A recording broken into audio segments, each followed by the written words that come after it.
O nome do anime de hoje é o Akaki Nobunaga. Nobunaga é um menino de 14 anos. Ele é herdeiro do clã Oda, mas todos o reconhecem como o idiota mais burro que já andou na Terra. O seu clã o odeia e o despreza por mais que ele seja o futuro líder deles.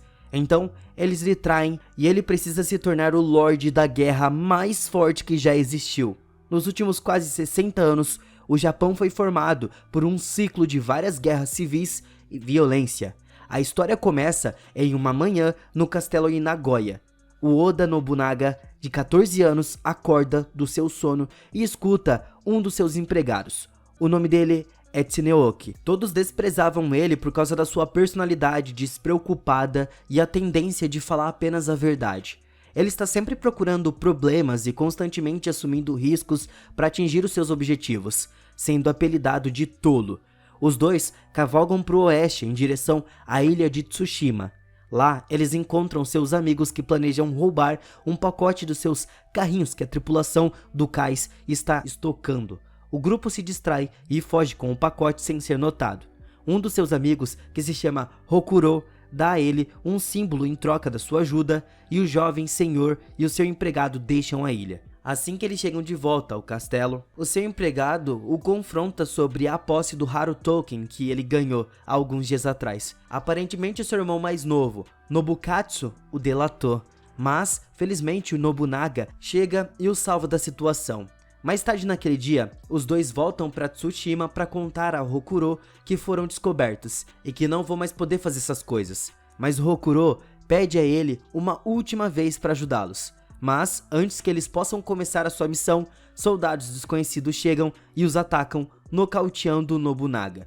Ele acorda e, ao abrir os olhos, ele vê um monge chamado de Takuja no Sho, contando a ele que o navio que ele planejava roubar já havia ido embora e os seus amigos foram capturados. Sem pensar duas vezes, o Nobunaga e o Tsuneoki correm para o castelo de Furuwatari para pedir ao seu pai Lord Nobuhide que liberte os seus amigos. O Nobuhide planejava executar os ratos que estavam roubando seus bens em Tsushima.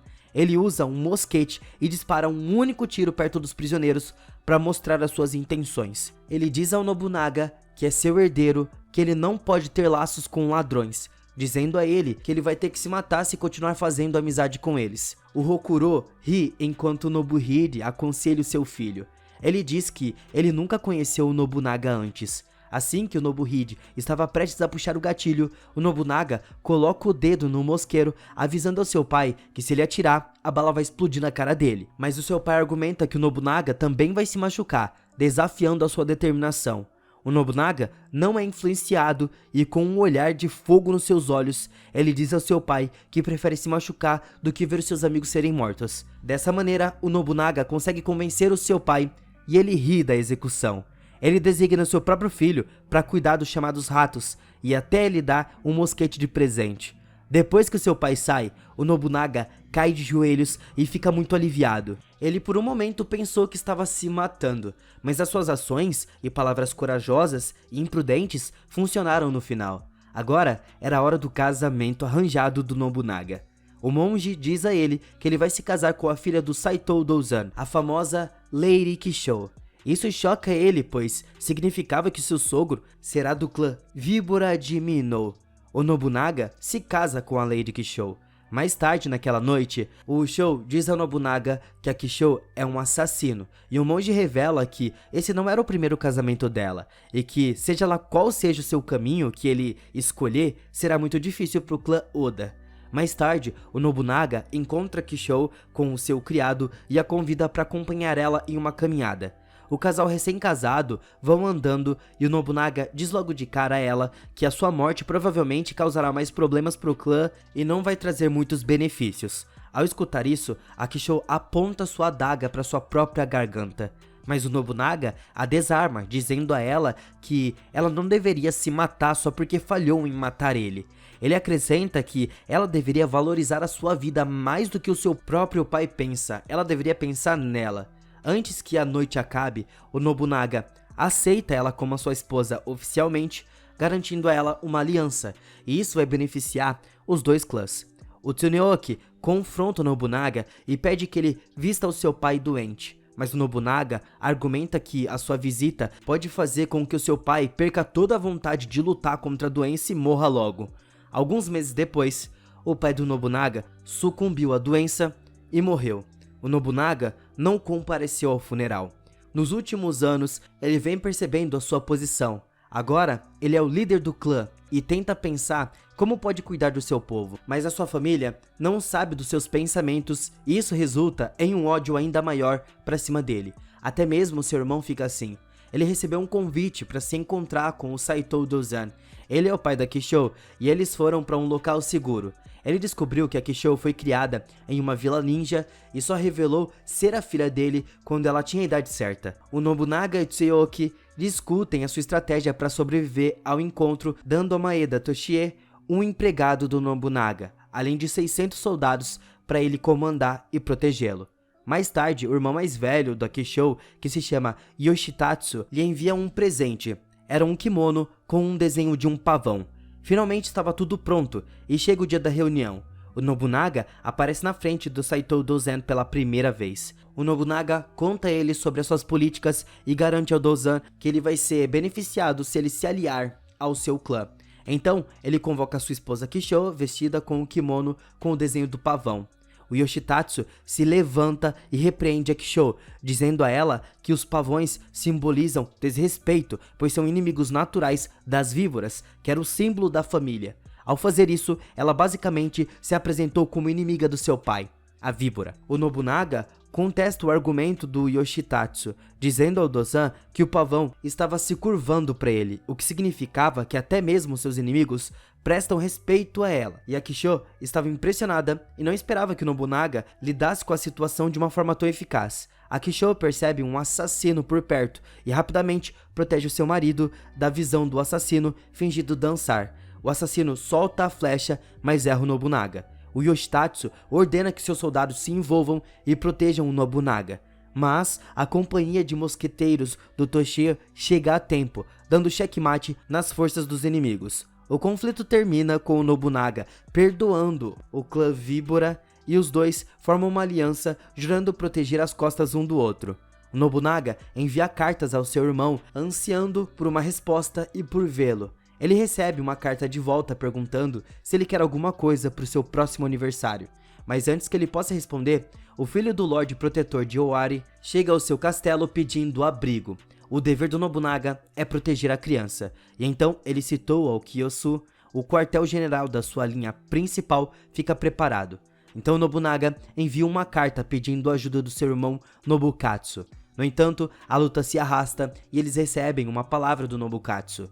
Ele estava prestes a recuar, porém o seu irmão chega e dá apoio que o Nobunaga precisava, desesperadamente. Com as suas tropas reforçadas, eles derrotam os traidores e tomam o castelo de Kiyosu como seu novo quartel-general. Algumas semanas depois da batalha, o Nobunaga recebe a notícia de que o Hideaka, seu irmão mais novo, foi encontrado morto, acidentalmente no campo de caça.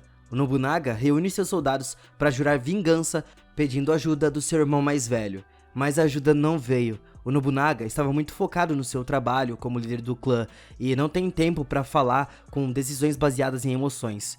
Algumas semanas depois, um chefe da aldeia chega a Kiyosu e pede ajuda do Nobunaga. O Nobukatsu se cansou das decisões do Nobunaga. Ele decidiu levantar as armas em torno da sua aldeia. Os aldeões têm medo de serem invadidos, ou pior, saqueados e mortos. As forças do Nobukatsu começaram a invadir a aldeia, levando as suas colheitas e suprimentos. O Nobunaga apareceu e ordena que as forças do Nobukatsu recuem, mas os soldados avançam para matar ele. Com apenas 700 soldados, o Nobunaga tem que se defender do exército do Nobukatsu de 1.800 homens. O Tsuneoki lidera o ataque das tropas do Nobunaga, inspirando eles a irem em frente. Enquanto isso, o Nobunaga enfrenta o Michitomo, que é um dos lacaios do Nobukatsu.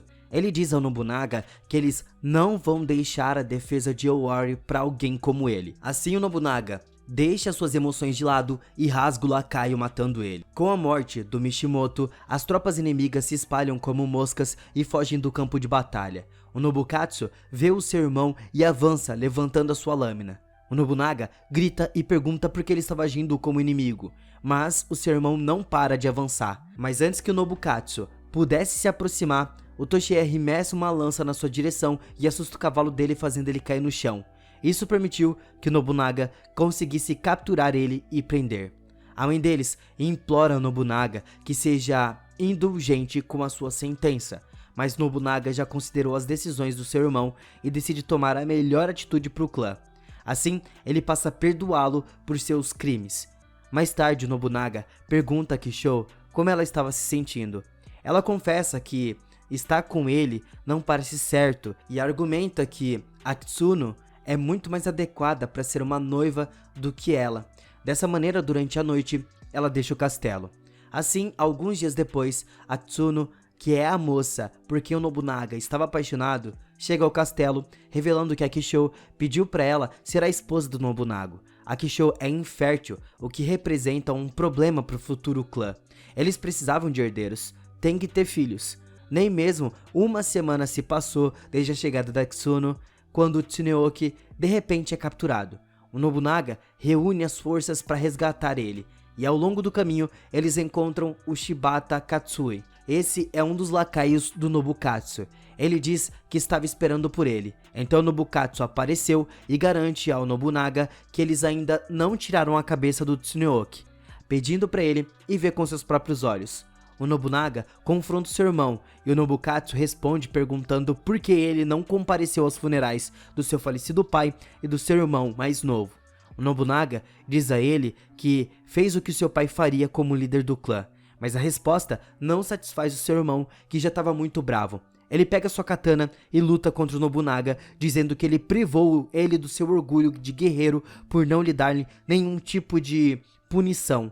Mas o Nobunaga diz a ele que não deveria morrer por cometer um erro. O Nobukatsu repreende seu irmão por reduzi-lo a uma vida vergonhosa como traidor.